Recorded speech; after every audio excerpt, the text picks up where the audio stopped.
Rebounds TV with Calvin and Barry. Just two crazy fans of the Sacramento Kings, and they sharing their opinion. So be sure that you subscribe.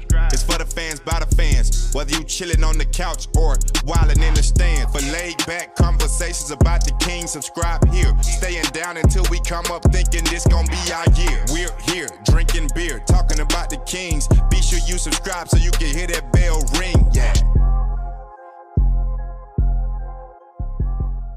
Kings fans, welcome back to Royal Rebounds, a YouTube channel for fans by fans.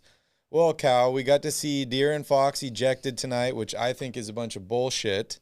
Kings lose 118-112. Yeah, tough night. Tough night all around for Sacramento. You know, if I would have told you before this game that, even if I had told you Tyrese Haliburton, Marvin Bagley aren't going to play, Fox is going to get ejected to start the fourth quarter. However, the Kings are going to have, where are we here? 26 assists. They're going to have 16 steals. They're going to have 25 fast break points against the Rockets. You would have told me that they would win this game. Hopefully. We'll talk about that in a second with your Sacramento Kings nightcap.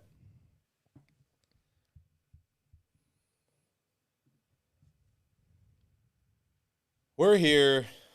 We're drinking beers, and we're talking about your Sacramento Kings. If you're a Kings fan, make sure you hit that like button down below. And if you enjoy fresh Kings content like this, consider subscribing to the channel. Calvin and I are huge Kings fans, and we love to talk about the Kings. We go live after every single game. We have a show every Friday. So join it. Join us. Join us. All right, got to give a couple of shout-outs. What's up, Mike? How's it going? Gothan, I see you here. Kristen, thank you guys all for joining us. Hopefully you're having a wonderful Sunday. I know a lot of people are watching football today, Cal. Yeah, people probably want us to talk about the Niners game more than they want us to talk about the Kings game. But there was a basketball game. It was an early game. The Kings do not play well in these early games, and that theme has continued today. So as I mentioned, Kings lose 118-113. Pretty rough game for Sacramento. You know, it was a tough first quarter, including a 13-0 run by Houston to start the game. They led by 16. You know, the Kings didn't finally get a hold of this game until the second quarter. After a 12-0 run, they took their first lead of the game. And then, you know, we saw what happened with Fox. It just seemed like they ran out of gas there at the end. They ran out of bodies. Richaun Holmes is back. I know it's his first game back. It must be difficult for him trying to reintegrate himself in this offense without his number one guy in Tyrese Haliburton. And Doug Christie's still out with health and safety protocols as well. Yep, Kings really missed Marvin Bagley today. It's a statement that at the beginning of the year I definitely did not think I would ever use, but it is very, very true tonight. They missed him for a lot of reasons. This is a good matchup for him. He's been playing really, really well as of late.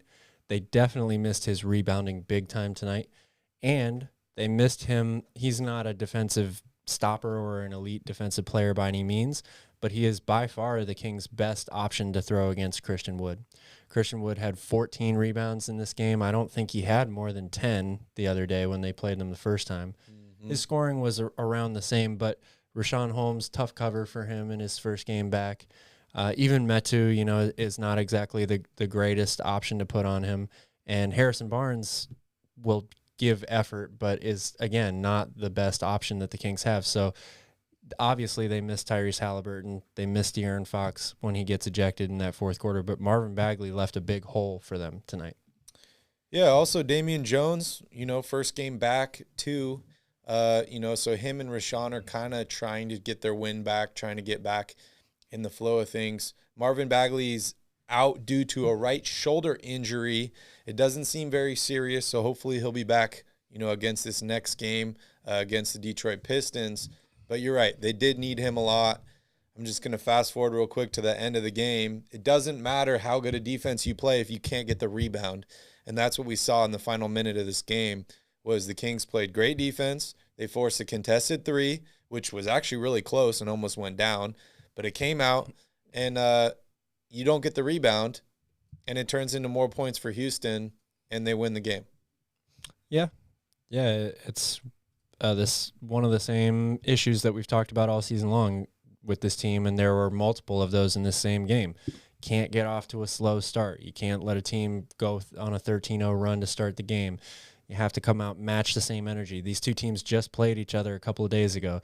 You don't think that Houston was going to come out ready to go in this one because they just lost the other day.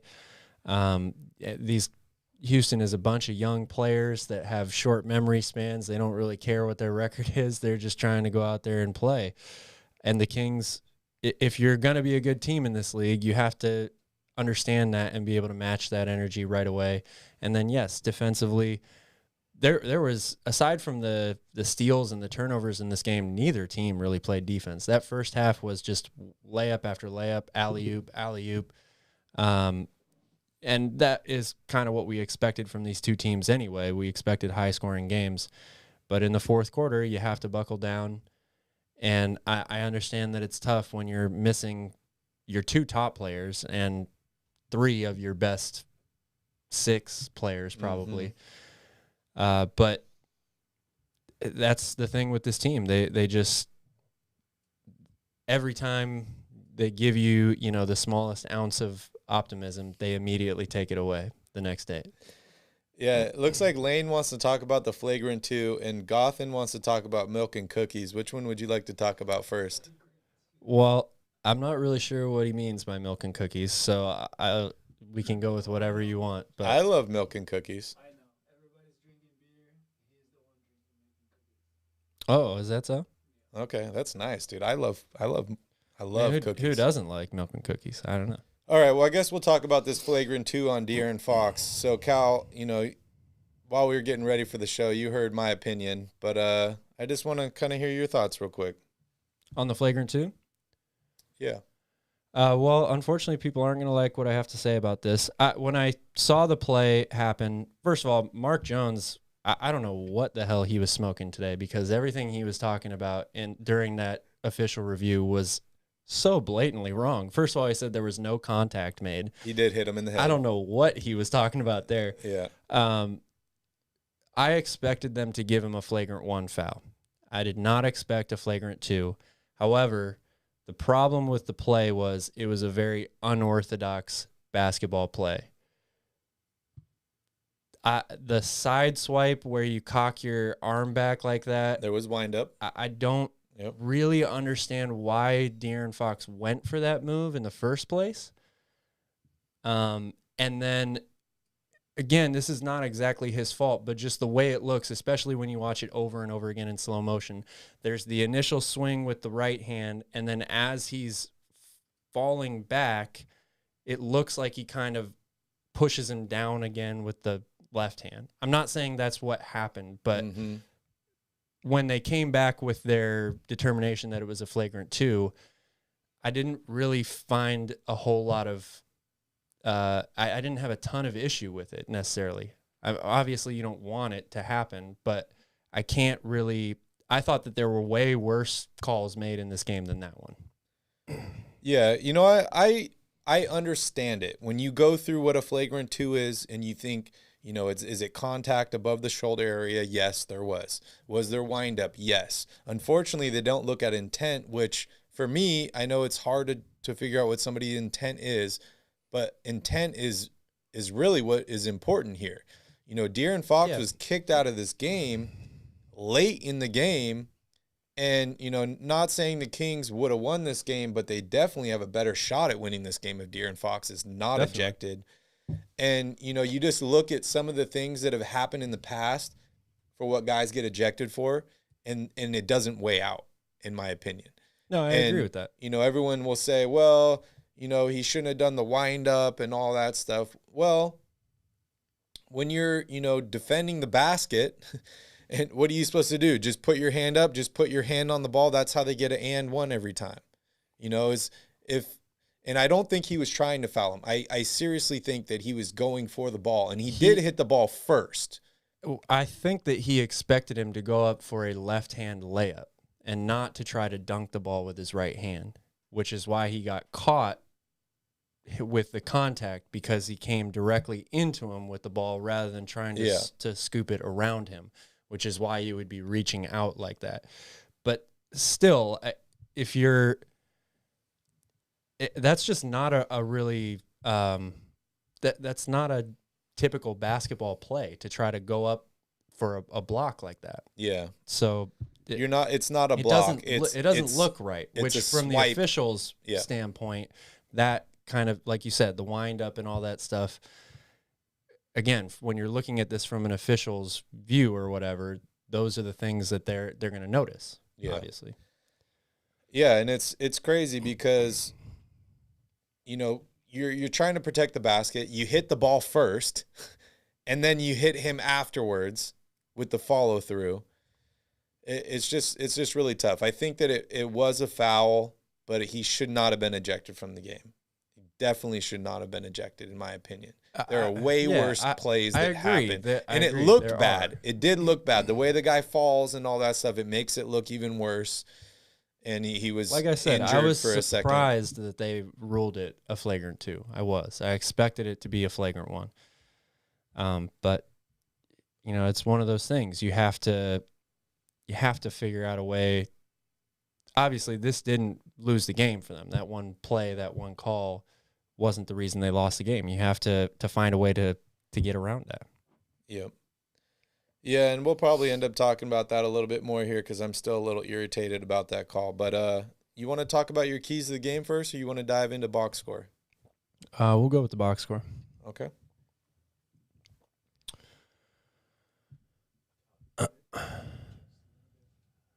Adjust it.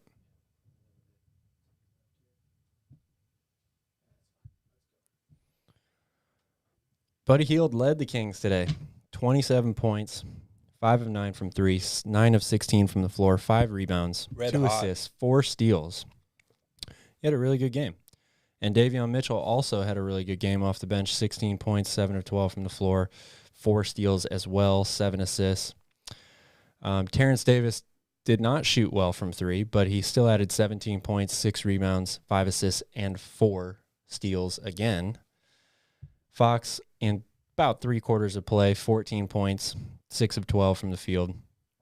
Rashawn Holmes, only 4 points today, just 2 field goal attempts, 15 minutes, did not get a lot of action. And the Kings did not shoot well from 3, which was one of the big differences in this game, only 31.5% from 3. Yeah, 14 minutes for Damian Jones, only 1 of 7 for him tonight. Didn't make a 3 in this game. Yeah, I mean, it's another tough loss. You know, Terrence Davis, you know, I like what he did in the starting lineup tonight. He's not replacing Tyrese Haliburton, but, you know, I think he did an adequate job. I think if you're going to say, again, if you're going to tell me before the game that Tyrese isn't going to play, but Terrence Davis will start, he'll have 17 points, 6 rebounds, 5 assists, and 4 steals. You're going to say that should be enough. Yep. As long as everybody else does what they're supposed to do, that should be enough to cover Tyrese's absence for this one game. Yeah, and, you know, as disappointed as I was in the fact that De'Aaron Fox was ejected in this game, I was kind of like, okay, well, now we're going to get to see Davion handle the ball. No Tyrese, no Fox. Let's see what he's got. And I think he responded really well. He absolutely did. 7 assists to 2 turnovers. He shot really well. He was efficient. 4 steals. I mean, I can't remember the last time I saw a team with 3 players in the same game have 4 steals. Yeah. And, you know, there was points in this game, I think it was mostly in the third and fourth quarters, where I was like, wow, the Kings are actually making some good passes here. They're actually getting the ball around. I know a lot of it was just passing around the perimeter and hitting open guy for 3, which they didn't shoot well from the 3, so they end up missing a lot of those. But I thought the ball movement was pretty good in this game for Sacramento as far as the second half goes. It was. No, it definitely was. But again, it just comes down to getting stops. I mean, when you have that many of your key guys missing, 2 starters, and one of them, you know, arguably one of your best 2 players, you have to find a way to get stops. You have to get a rebound. And De'Aaron Fox, I realized that he didn't get to play for most of the fourth quarter, but he can't have an average game. They're just not good enough defensively for him to have an average game on offense on a night like tonight and expect to win. Yeah. And looking here at the team stats, Rockets outshot the Kings from the field. They outshot the Kings from three-point range. They shot better from the line. They got more rebounds. But the thing here that really stands out to me is turnovers.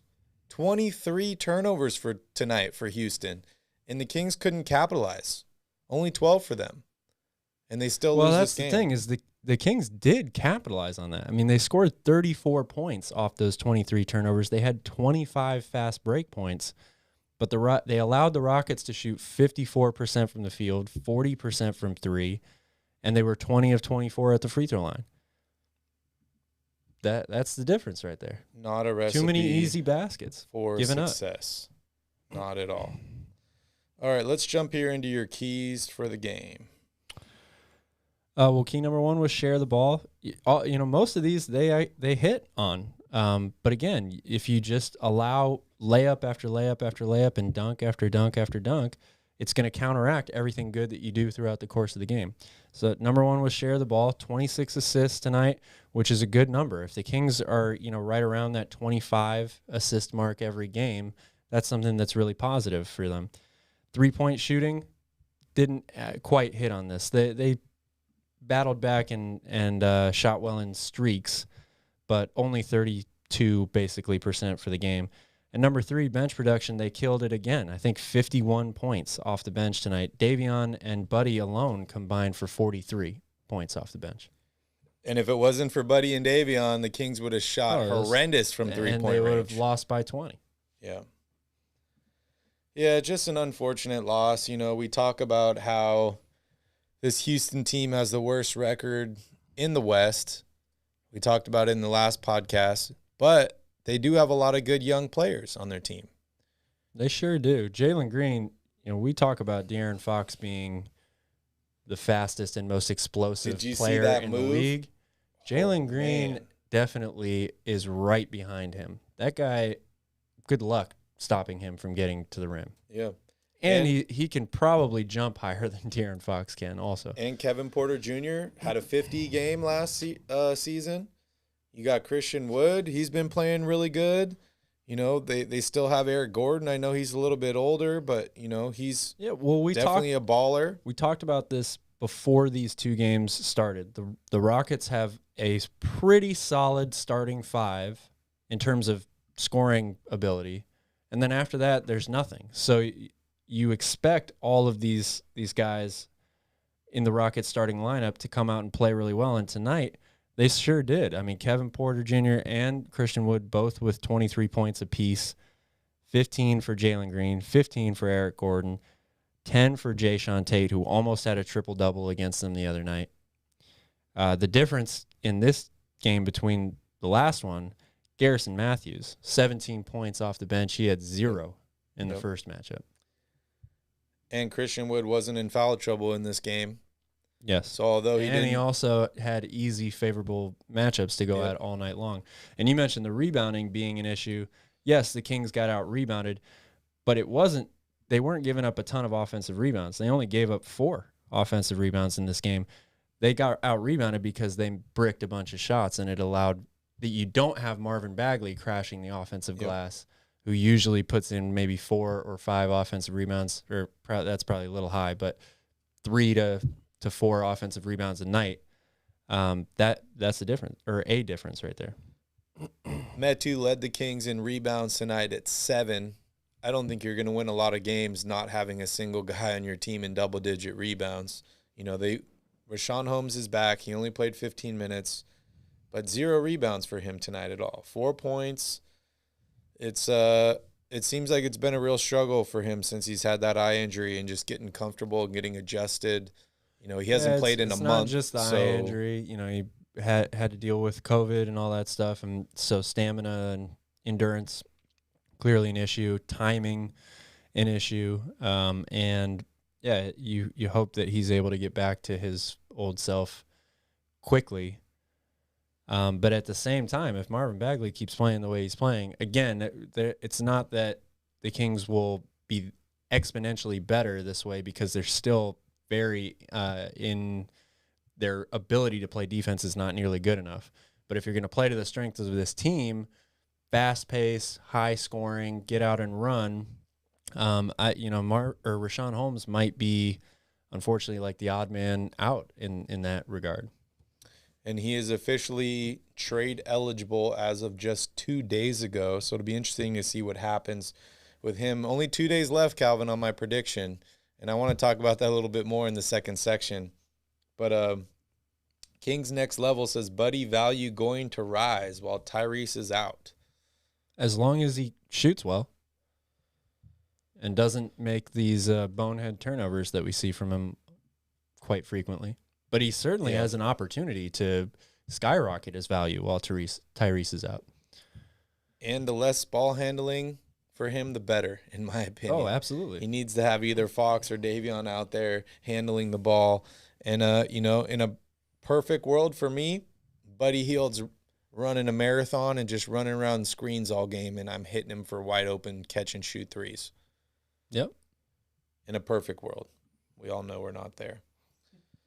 So, Kings fall 18-28 on the season now. They're in the 11th spot, behind the Blazers, behind the Clippers. There's only a few teams below them at this point, Cal. Spurs, Pelicans, Thunder, Rockets. It's I think we're setting up here for a wild trade deadline, and I think I'm about ready to move on, Calvin, unless you want to talk any more about this game. No, I think we can move on. All right, guys, we're going to take a quick break here, and when we come back, we're going to dive deeper into your Sacramento Kings with Around the Crown.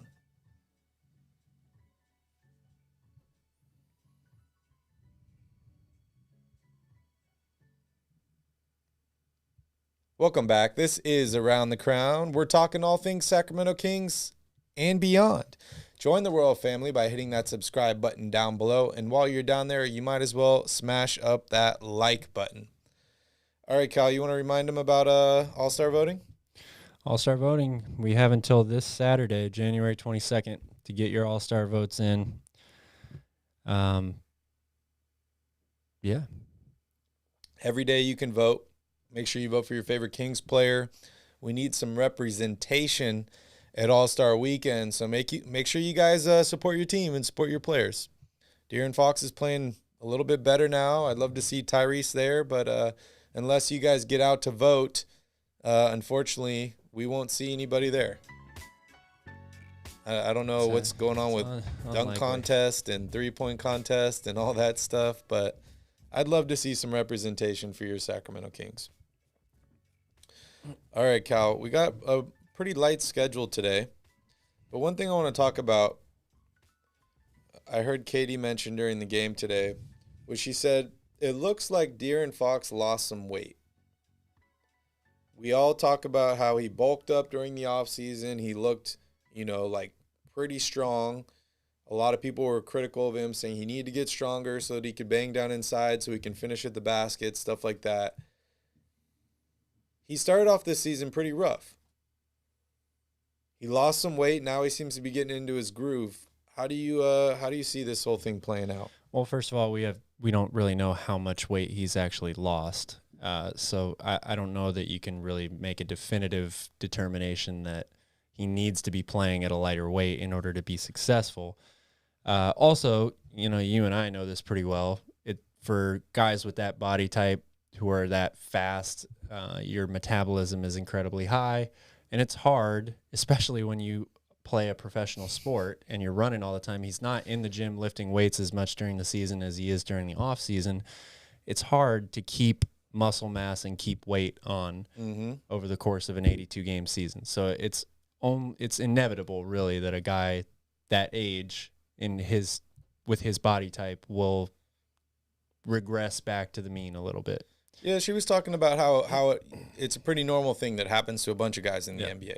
But another thing that I do know is when I'm lifting a lot, my shot is all over the place. Yeah. Versus, if I'm not lifting and I'm just, focusing on certain aspects of my game, I get my shot flowing. But if I'm lifting constantly, my muscles are all out of whack. And, it could be a similar thing to him. I don't know.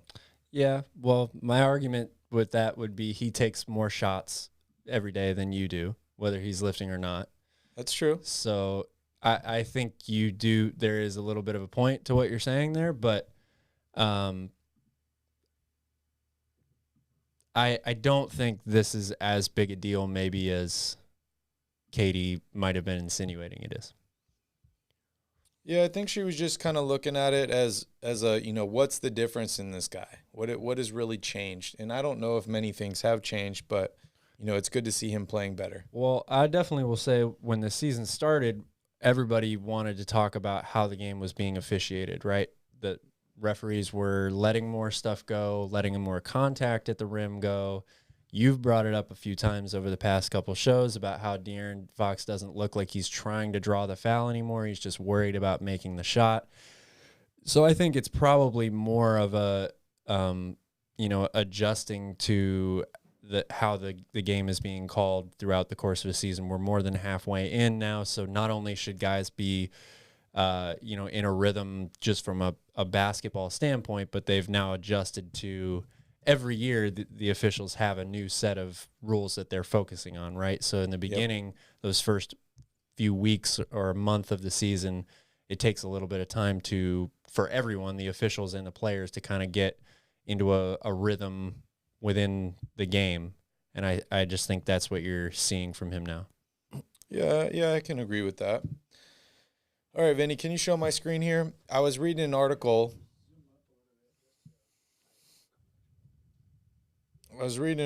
Today, Fadeaway World. 3 best destinations for De'Aaron Fox. And they're saying Boston's a perfect fit. So I'll scroll down here to 3 different options. We'd talked about the Pelicans before, but, whenever we talked about a Pelicans deal, we were either talking about Zion Williamson or potentially Brandon Ingram coming back to Sacramento. In this deal, Pelicans receive De'Aaron Fox. Kings get Devontae Graham, Jackson Hayes, Nicole Alexander-Walker, Tomas Satoransky, a first-round pick from the Lakers, and a first-round pick from the Pelicans. This gives the Kings back-to-back 2 first-round picks in 2022 and 2023. I think that Pelicans pick might be a little bit more attractive than the Lakers, but hey, as the Lakers have been playing bad lately, they could slide. How do you feel about this deal? Well, this is one of the few deals that I've seen that actually gets like an incredible amount in return for De'Aaron Fox, outside of a deal with, Ben Simmons, who it's only one player, but you can argue that it's an all-star coming back in return for him. This is a big package. I think I'm still in the same boat that it's hard for me to imagine or to want to trade De'Aaron Fox right now. And there aren't, the draft picks are nice. I will say that, but I don't necessarily like the group of players for a guy like De'Aaron Fox in return. It's definitely a step backwards in my opinion. All right, we got 2 more to look at here, and then we can vote and see which one you like best. Second one. Sixers. This is straight up Fox for Ben Simmons. I think we know how you feel about this deal already. Yes. And I don't even know how possible this deal is now, considering all the rumors about Tobias Harris. I saw something today saying the Kings are open to taking on Tobias Harris. I even saw a 3-team deal where Tobias Harris comes to Sacramento and Ben Simmons goes somewhere else. Mm-hmm. So, a lot of questions there, but just another option they posted. And then this third option, which I think you're going to like the best, Boston Celtics. This seemed to be the trade they were pushing because in the title they talked about how Boston is the best destination for him. This is De'Aaron Fox, Buddy Hield for Jaylen Brown and Al Horford. Yes, I do like this pick the best. I still don't think it's realistic, but I like this trade the best out of all 3 of those. I think this is a good trade for both teams. I am a big Jaylen Brown fan, but you put Fox in there, Buddy Hield, Tatum. I think this is a good deal, and they move off of Al Horford a second time. This is the second time they'd be trading Al Horford or getting rid of his salary. But, Boston hasn't been playing up to expectations. It could be players, it could be coaching. But this, to me, looks like a win-win. I do think that both teams get things that they want out of this deal. But I've said it before, I don't see Boston trading either Jaylen Brown or Jason Tatum for a package that's as slim as this. I think it's going to require multiple draft picks. And I'm not even 100% sure how much I really believe that Boston is going to trade one of these two guys at the end of the day. So even though they do need to do something, but I heard the guys on NBA Countdown talking about this a few weeks ago, and I think it was Jalen Rose was saying, in terms of all these rumors that Jaylen Brown and Jason Tatum don't like each other, or there's some sort of rift between them. First of all, on great teams, you've had stars have conflict within the team and with each other since the beginning of time. So when at the end of the day you're winning games, that's the remedy for this, right? Mm-hmm. And if you really, this team made, I think it was like 2 or 3 straight Eastern Conference Finals.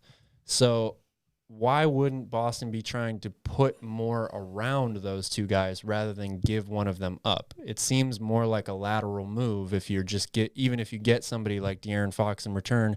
We know that Boston needs a point guard, but you gave up perhaps your best player to get him. So I don't know how much that actually improves the team, even though they're getting back a positional need. And this is a team that has championship aspirations, right? Yeah. I mean, that kind of goes along the same conversation that we've been talking about with De'Aaron Fox and Tyrese Haliburton, right? But the difference is the Kings are not ready to win right now. They need so much more help. Yep. The Boston Celtics were one step away with an extremely young two-star players multiple times. That's true. So they're so much closer, even though they're not having a good season this year, than the Kings are. That's true. Stop It wants to talk about Siakam. Before we do that, I saw a trade on Twitter the other day. This is not a De'Aaron Fox trade. Okay. But I wanted to get your opinion on this, since you frequently ask for my opinion on trades. I can pull it up here Harrison Barnes. I just have it on my phone. Okay. I just screenshotted it. Harrison Barnes and a Kings 2022 second-round pick to Chicago for Derek Jones Jr. and Patrick Williams. Oh, and a 2025 first-round pick from Chicago to Sacramento. So Harrison Barnes and a 2022 first-round pick. Second-round pick. Oh, second-round pick. For a 2025 first. Patrick Williams and Derek Jones Jr. Derek Jones. I do like Derek Jones Jr. a lot. Oh, that's a tough move. That really is. It adds some depth at the wing position, which we've been talking about. And, I've never really been a fan of second-round picks. I think it is possible. You look at like Jokic and Isaiah Thomas and some of these other guys that win the second round, Draymond Green, became great players. But I think the second round overall is pretty much a crapshoot. Mm-hmm. That's a tough trade. I'd probably consider that. Yeah. I like it. Yeah.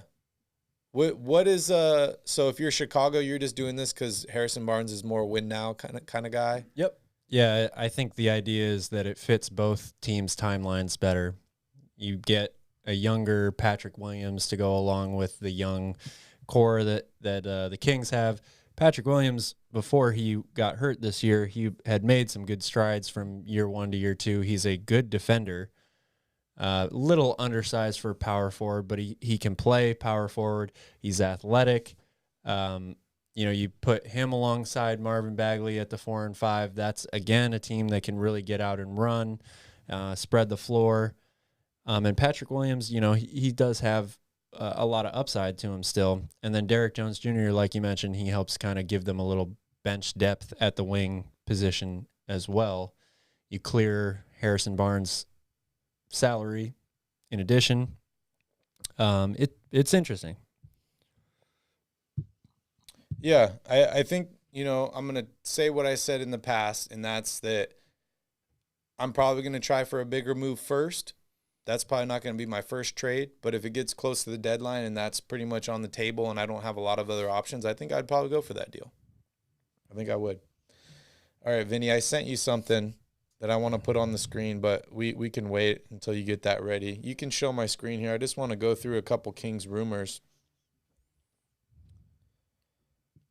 So Rashawn Holmes and Damian Jones are both active today. We saw that. Marvin Bagley is out with the shoulder injury. They said it's, they're not very concerned about it being a long-term injury, so that's good. Tyrese Haliburton is in health and safety protocols, unfortunately. But we did find out that he isn't having any symptoms, and apparently he just got his booster recently, so maybe he's just having some issues with that, and maybe he'll be back sooner rather than later. And there's a couple other things I want to talk about in here. So players that are eligible to be traded. This is just a day ago. John Collins becomes eligible. Taylor Horton-Tucker, Duncan Robinson, Gary Trent Jr., Norman Powell, Bruce Brown, Terrence Davis, Rashawn Holmes, Cameron Payne. There's a ton of guys on this list that are officially tradable. I thought that was an important thing to note. And also Doug Christie is in health and safety protocols. All right, Vinny, can you put that on the screen? Okay. Let's take a look here, Kyle. I want to see if we can come up with any Siakam trades that would work out for both teams. So he makes a lot, $33 million. What are you giving up for Siakam? You're going to have to give up a ton. I mean, I feel like anytime we have this conversation, my answer is always the same. I'm going to try to get rid of Buddy Hield and one or two other players first. But in order to get somebody like Siakam, you're probably going to have to give up more than that. I mean, maybe De'Aaron Fox or something along those lines. What do you think about this deal? Siakam for Fox and Harkless. I think that this would, out of all the trades that I've seen, this is definitely not even close to the worst one. I love Siakam as a player. I don't like having to move on from De'Aaron Fox, but if you're going to put somebody around Tyrese Haliburton, I think Siakam would be a really, really good player to put alongside him. I mean, I would have to think hard about this deal, but I've definitely seen worse. That's for sure. I think Fred VanVleet and De'Aaron Fox would coexist really, really nicely. Yeah, maybe. I'm not 100% sure on that, but maybe. Let's see, they got Dragic. Wow, he makes a lot of money, but he's expiring. Anunoby, oh wow, they re-signed him. Yeah, it's tough coming up with these trades because you really don't know what is going on, between the teams and the conversations. If I were Toronto, I wouldn't be trying to move on from Siakam. I just wouldn't. Stop It says, my only problem with this trade is that Toronto would have a logjam at the one with VanVleet being there still. So I don't know if they would do it. Maybe a 3-teamer. I mean, VanVleet has played point guard as of recently, but he's played shooting guard a lot. When they had Kyle Lowry, he was the shooting guard or backup point guard. He usually came off the bench. I think he's capable. They didn't play a lot with them together. Yeah, I think he's capable of playing the two. I really do. They even have him listed here. I kind of see VanVleet and De'Aaron Fox as very similar players, though. I mean, I don't really think of either one of them as a pass-first type guard. They're both scoring guards. So it's possible that it could work out like in Portland, with Lillard and McCollum, but there's no guarantee of that. Yeah. All right, Vinny, you can show that. So something I stumbled upon the other day is a Kings bingo that you can play while you're watching the game. I thought it was hilarious. I think this only really works when you have Mark Jones as your commentator because Kyle Draper doesn't say a lot of these things. But he's got so many good lines on here. Feet set, jumper wet. Hit him with the hezzy, in his bag, hotter than fish grease, at a high clip, butter. Dude, he's got them all in here. Put him on skates. Yep. Would you be down to play this next game? Yeah, why not? I mean, It might be the most entertaining part of the game. the only problem I see with this is that all the bingo cards are going to be the same. So if you're paying attention, we're all going to win at the same time. That's true. But I love the idea. It's great. And another way to just kind of mix it up a little bit. All right, I want to talk about this SNL skit last night. Were you able to watch that? I haven't watched it. You haven't watched it? No. Oh, man. Maybe we can show it up on the screen here and not get in trouble. Vinny, you want to show that thing? Are you down?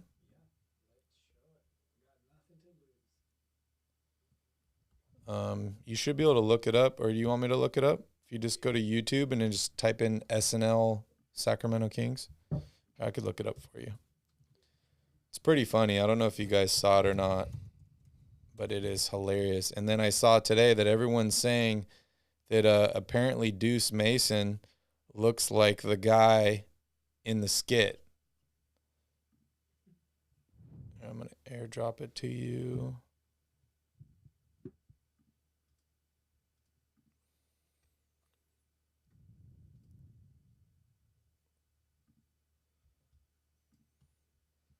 All right, let's put that on the screen here for everybody to see. It's pretty hilarious, actually. When I first saw all the posts and the memes about it, I was like, uh-oh, Saturday Night Live is doing a skit on Sacramento Kings. This is not good. We're just going to get roasted the whole time. But I thought it was pretty funny. They're making fun of, the Kings not being able to roster enough players because of COVID and basically bringing in equipment managers and all sorts of people. But I want to hear from you guys if you think that this guy looks like Deuce Mason, because it's pretty hilarious. And apparently people have been tweeting him all day about him looking exactly like this equipment manager.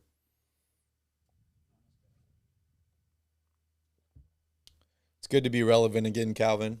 Kings are on national TV. Yeah, something like that. That's funny. That's funny. Sorry we're so late today, guys. We got to work and do other things, but, we're here. We're live. We had fun watching the game. Unfortunately, the Kings lost. But it's Sunday, another game, another day of basketball. Happy that I was at least able to watch a Kings game. But, yeah, Vinny, you ready to go? Okay, you need a little bit more time. That's cool. I think we talked about this other trade already. Yeah, the Kings, Sixers, Pacers, Hornets, blockbuster. That thing would be huge. Yeah. I just can't believe we're so close to the trade deadline now. I feel like something's got to happen. Maybe even if it's not the Sacramento Kings, if it's just another team, something's got to happen here pretty soon, right? Like, I mean, you never know.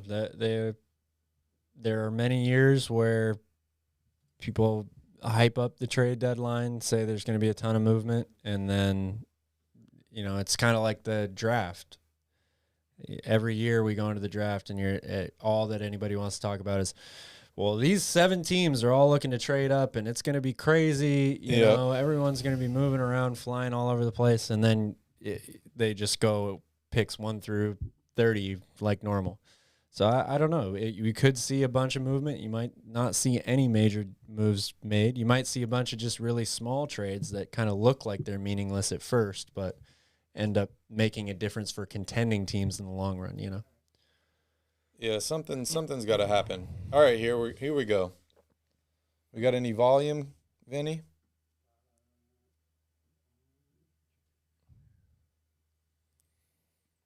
It's so funny, man. I don't think that's the beginning of the video. Sorry, guys. We're having a little bit of technical difficulties, but we're trying to show you this video here because it is hilarious. Andrew says deadline is 24 days away. Plenty of time. It's true. There is plenty of time.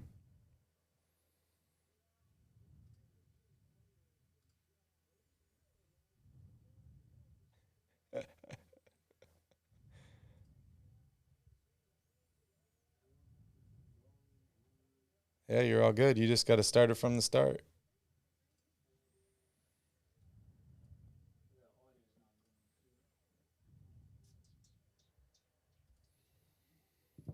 Sorry, guys. Just bear with us here for a second while we get it going. Yeah, it's another rough loss, Cal. I really thought that they were going to win this game against Houston, but it's kind of a setup game. You know, playing these 2 games back-to-back against the same team. Obviously, Houston made some adjustments. They were ready for this game, and I don't think Sacramento was ready. I think they're just like, oh, it's the Rockets. You know, we beat them. We can beat them again. I don't know how many adjustments Houston made necessarily. They play – Houston is a – they're kind of a handicapped team. Like they can only play one way most nights. I feel like tonight they just took advantage of the fact that the Kings were down some very important players who had been playing really, really well. You couple that with De'Aaron Fox not being able to play in the fourth quarter of a tight game. Yep. And that's the way the cookie crumbles, you know? All right, guys, we are not going to be able to get the audio here, but we can post the link in the chat for you guys so you guys can check it out on your own. And you can comment down below and let us know how you feel about the video, because it is pretty crazy. And it's interesting to see them talking about the Kings. You know, we're making moves here, Calvin. It's true. Not in the right direction, but they're moves. My favorite part at the end, which really reminded me of you, is she's wearing the same jersey as you, and she goes, "Go Sacs!" Yeah. Yep. It's the curse, the sack curse. All right, I think we're good to move on to Kings Crusade. You ready? Vinny, we good to move on? All right, guys, we're going to take another quick break here, and when we come back, we're going to take a look at the Kings' next game and next week of basketball action with Kings Crusade.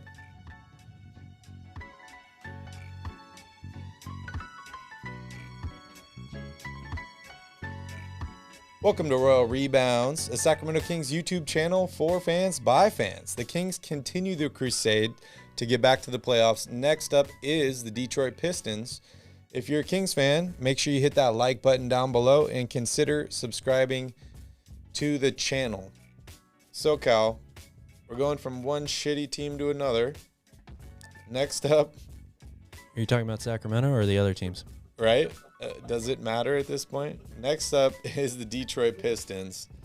On Wednesday, it's the last home game before a horrible stretch of games against the Bucks, the Celtics, the Hawks, the Sixers, the Knicks, the Nets, the Warriors. Jesus. It doesn't open up until February 5th against the Thunder, and even their competitive team, who I think's beat Sacramento once this season. So, how are you feeling about this Pistons game? Is it the Kings' last chance at glory before a couple weeks here of really tough basketball? Well, this is certainly the game that you would expect them to have the best chance of winning out of all of those games that you just mentioned. In the previous matchup, the Kings shot the lights out. That was actually the first game that Marvin Bagley played meaningful minutes in. And they blew the Pistons away at home or in Detroit. So, and we talk a lot about, key players not being out. Jeremy Grant right now is hurt for the Pistons. Mm-hmm. I don't know if he will play or not, but he's not expected to. So outside of him, Detroit really only has 2 options on offense: Cade Cunningham and Saddiq Bey. So if we, go into the keys to the game here, my first key is going to be hopefully Marvin Bagley is back and plays, but whoever ends up getting that matchup, whether it's Bagley or most likely Metu if Bagley doesn't play, versus Saddiq Bey, that's going to be my key matchup, individual matchup of the entire game. Saddiq Bey had a great game against Sacramento the last time they played. I think he had 28 points, something like that, shot really well from outside. So whoever is on him is going to have to close out at the three-point line on him, not leave him alone. When you've got a team around them outside of him and Cade Cunningham that really has no legit offensive threats, there's no reason why he should be getting left alone outside for 3. Number 2 will be share the ball and get quality shots. They had 32 assists against the Pistons the last time they played. It's something the Kings have done better over the past couple of games. And obviously their offense is much more effective when they steer clear of that isolation ball where everybody is just standing around. And then number 3 will be jumpstart the first quarter. They just can't, against teams like this where they're games that you just have to win if you're Sacramento. There are very few teams in this league that we can say the Kings should beat this team 10 out of 10 times or 9 out of 10 times. Mm-hmm. This is one of those games.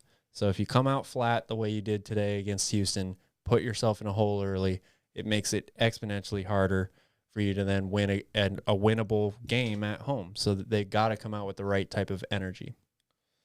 Yeah, Ivan has a good point here. He said this is going to be a rough couple weeks going into the trade deadline if they don't beat Detroit. If they lose to Detroit, that's a 2-game losing streak. You just lost against the worst team in the West, the second worst team in the East. You're going on to play all these playoff teams.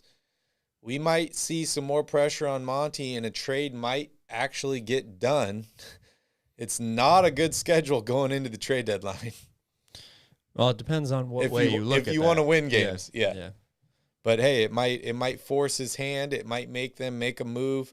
I know, as much as I love all the players that are currently on this Kings team, I think they really do need to make a move. I don't know what that is at this point, but they need to do something to change something up, whether it's players, coaching staff, which will probably wait till the end of the season, schematics, stuff like that. Like something on this team needs to change. And you've already fired your coach, probably not changing schemes or coaching staff for the rest of the season. So that just falls on players. Yeah. Yeah, at the end of the day, it definitely does. We saw them make a couple moves last year at the deadline. Nothing really big, same as the offseason, but I feel like Monty's kind of been building up his assets. He's been waiting. He's been playing the patient game.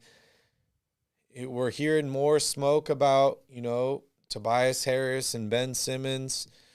Not hearing a lot more from the Pacers camp about Turner, LeVert, Sabonis, what's going on with that. But something's going to happen. A trade's going to happen here in the next couple days or week or 2 weeks. Maybe not Kings, but some trade's going to happen in the NBA, and that's kind of going to set off all these other trades. I think it was a couple years ago we saw that happen with like the Paul George deal and a Jimmy Butler deal where everyone was kind of waiting until that first big deal happened, and then when that happened, all the rest went off. I don't know if the Kings are waiting on Ben Simmons. Maybe that's what they're waiting for right now.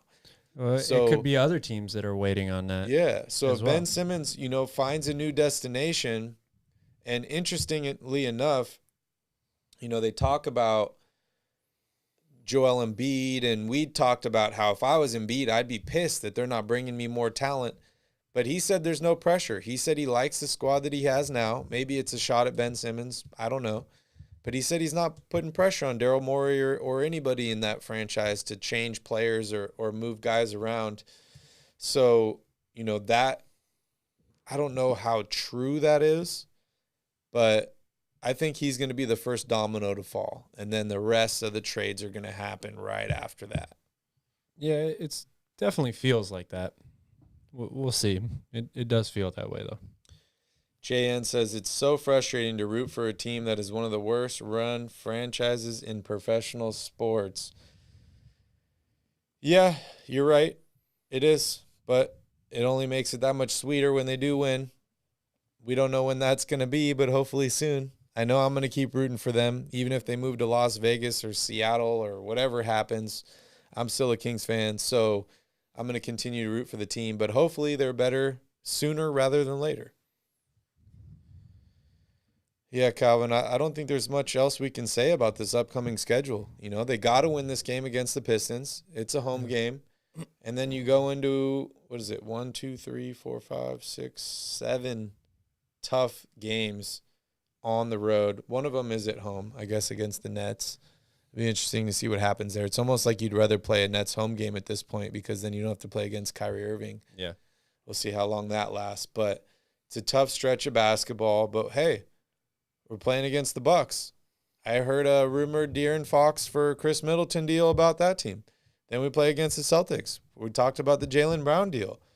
We talked about the Hawks. There's been rumored interest in Buddy Hield. The Sixers, they're interested in Fox. We're interested in Ben Simmons. So these next, 4 games after the Pistons game are all involving teams that are supposed to be very active at the trade deadline. So, maybe that'll jumpstart this deal. I like your optimism. Yeah. All right. You ready to end this? You got anything else you want to say? You think they should have given the Cowboys one more second? I don't care about the Cowboys. Everyone calls the Cowboys America's team, and I feel like that's so disrespectful, man. We didn't vote for the Cowboys. I just want the Cowboys to lose. It doesn't matter who they're playing. It was a wild finish. It doesn't matter who they're playing. Cheers to Barry. That's funny. We are for sure some options to explore, which is reassuring. Yep. We got to make a move. All right, guys, we're going to end it here. Thank you so much for joining us on another episode of the Royal Rebounds Podcast, live with Calvin and Barry. We will catch you all on Wednesday after the Kings-Pistons game. Hopefully we can get another victory there. Kings need every victory they can get. And, hey, who knows? Maybe we'll have some trade news before then. If there is a big trade that happens, Calvin and I will go live afterwards, and we'll talk about it and the implications on the team. But make sure you guys hit that like button. Make sure you hit that subscribe button. You could check us out on RoyalRebounds.com. Check us out on IG at Royal Rebounds or on Twitter, Royal_Rebounds. Thank you guys so much for joining us. We'll see you guys on Wednesday. Have a good night. And in the meantime, go Kings.